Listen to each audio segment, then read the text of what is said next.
কেকটা কত সুন্দর হয়েছে, একেবারেই নরম সফট স্পঞ্জি কেক। দেখে নিশ্চয়ই বুঝতে পেরেছেন। তো আপনারা যদি না বাড়িতে একবার বানান এরকম সুজির নিরামিষ কেক, তো আপনারা বুঝতে পারবেন না। তো আপনি যদি আমার চ্যানেলে নতুন বন্ধু হয়ে থাকেন, অবশ্যই চ্যানেলটিকে লাইক, শেয়ার ও সাবস্ক্রাইব করে নেওয়ার অনুরোধ রইল।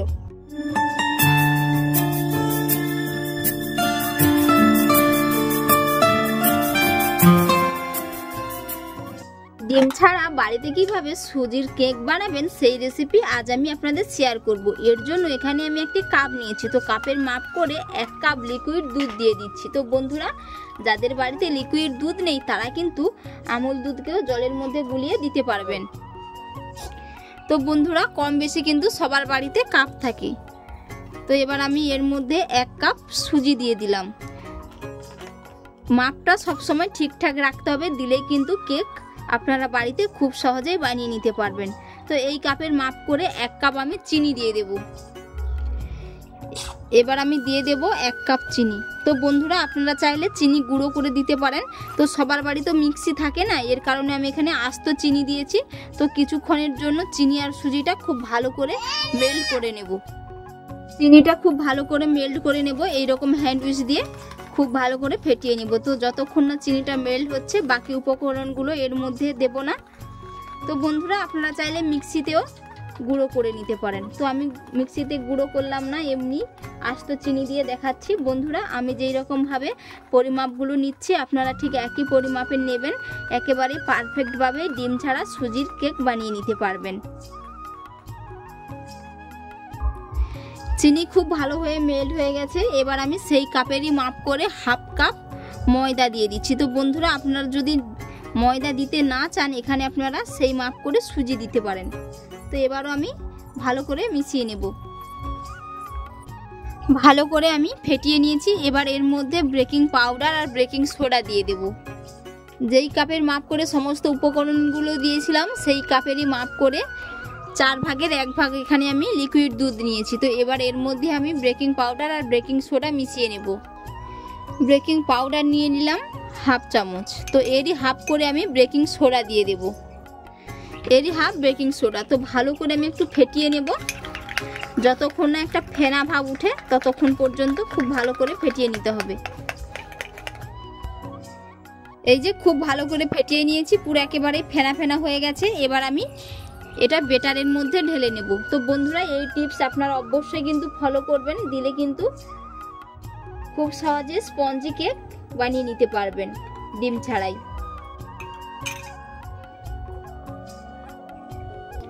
এবার এটা আমি 10 মিনিটের জন্য রেস্টে রেখে দেবো। ততক্ষণে আমি কেকের মোল্ড রেডি করে নেব। তো বন্ধুরা, আপনাদের বাড়িতে যদি না কেকের মোল্ড থাকে আপনারা এই রকম অ্যালুমিনিয়ামের বাটি নিতে পারেন, এগুলোতে কিন্তু কেক দারুণ হয়। তো এবার আমি এর মধ্যে একটু অল্প করে ভেতরটা তেল ব্রাশ করে নেব, সাদা তেল।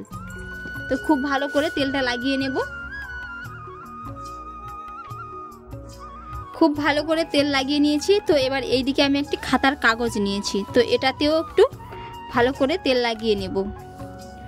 খাতার কাগজ আমি এই রকম মাপ করে কাঁচি দিয়ে কেটে নিয়েছি। ফয়েল পেপার না থাকলে আপনারা কিন্তু এরকম ভাবে কেটে নিতে পারবেন। এবার আমি ভালো করে এটা সেট করে নেব। এই যে খুব সুন্দরভাবে সেট হয়ে গেছে বাটিতে। এইদিকে বেটারও 10 মিনিটের জন্য রেস্টে রেখেছিলাম। তো এবার এর মধ্যে আমি 4 ভাগের 1 ভাগ সাদা তেল দিয়ে দিচ্ছি। তো বন্ধুরা, মাপগুলো কিন্তু বারবার বলছি, মাপগুলো ঠিকঠাক নিতে হবে। ঠিকঠাক নিলেই কিন্তু কেক আপনারা সহজেই বানিয়ে নিতে পারবেন বাড়িতে, কোনো রকমের মিস্টেক হবে না। এবার আমি ভালো করে এটা ফেটিয়ে নেব, যাতে তেলটা সমস্ত উপকরণের সাথে ভালো হয়ে মিশে যায়। খুব ভালো করে ফেটিয়ে নিয়েছি, আর ফেটাতে ফেটাতে সমস্ত উপকরণগুলো একসাথে খুব ভালো হয়ে মিশে গেছে, সাথে একেবারে সাদা ধপধপে হয়ে গেছে, কালারটা পুরো চেঞ্জ হয়ে গেছে। এবার আমি কেকের যে মোল্ড রেডি করেছি ওর মধ্যে আমি ঢেলে নেব। এরকম করে দিয়ে দেব। এবার আমি একটু ভালো করে ট্যাপ ট্যাপ করে নেব, যাতে বাবলসগুলো ভেতরে থাকে ওগুলো বেরিয়ে যায়। এবার আমি এটাকে ব্রেক করে নেব। ট্যাপ করে নিয়েছি। কড়াইয়ের মধ্যে একটা স্ট্যান্ড বসিয়ে দিয়েছি এই যে। তো স্ট্যান্ডের উপরে আমি এবার কেকের মোল্ড বসিয়ে দিয়েছি। এবার আমি একটা ঢাকনা লাগিয়ে এটা পুরো 40 থেকে 35 মিনিটের জন্য ব্রেক করে নেব। 30 মিনিট হয়ে গেছে, এবার আমি ঢাকনা খুলে দেখে নেব। এই যে বন্ধুরা, দেখে নিশ্চয়ই বুঝতে পেরেছেন কেকটা কত সুন্দর হয়েছে। এই যে একেবারে সফট আর কতটা ফুলে ফেপে ডবল হয়ে গেছে। তো আমি একটা কাঠি দিয়ে চেক করে নেব হয়ে গেছে কিনা।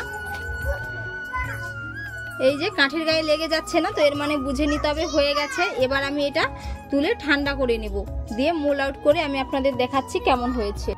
কিছুটা ঠান্ডা হয়ে গেছে, এবার আমি এটাকে মোল আউট করে নেব। তো আপনারা চাইলে ধারগুলো একটু সাইড থেকে ছুরি দিয়ে করে নিতে পারেন, এইরকম করে এরকম ভাবে একটু ছাড়িয়ে নিতে পারেন। তো আমি ছাড়াবো না, এই যে উঠে গেছে, তো আমি এরকম করে একটু উল্টে নেব, হালকা করে একটু ট্যাপ করে দেব। এখনো খুবই গরম আছে, তো এই কারণে আমি একটু রুমাল দিয়ে, এই যে কত সুন্দর হয়েছে দেখুন কেকটা বন্ধুরা, একেবারে নরম সফট তুলতুলে হয়েছে কেকটা। দেখে নিশ্চয়ই আপনারা বুঝতে পেরেছেন এই যে কত সুন্দর হয়েছে। তো এবার আমি এর পেছনের কাগজটা তুলে নেব। আমি কেকটা আপনাদের কেটে দেখাচ্ছি যে কত সুন্দর হয়েছে কেকটা, একেবারেই নরম সফট হয়েছে। এই যে দেখুন কতটা সুন্দর হয়েছে, কেটে নিয়েছে আর কত সুন্দর হয়েছে। এই যে একেবারেই নরম সফট, দেখে নিশ্চয়ই বুঝতে পেরেছেন। তো বন্ধুরা, আজকের রেসিপি আপনাদের কেমন লাগলো অবশ্যই কমেন্ট করে জানাবেন, সাথে বাড়িতে অবশ্যই এরকম ভাবে একবার বানিয়ে খাবেন। আর এতক্ষণ পুরো রেসিপি দেখার জন্য অসংখ্য অসংখ্য ধন্যবাদ রইল। নেক্সট অন্য একটা রেসিপিতে দেখা হচ্ছে।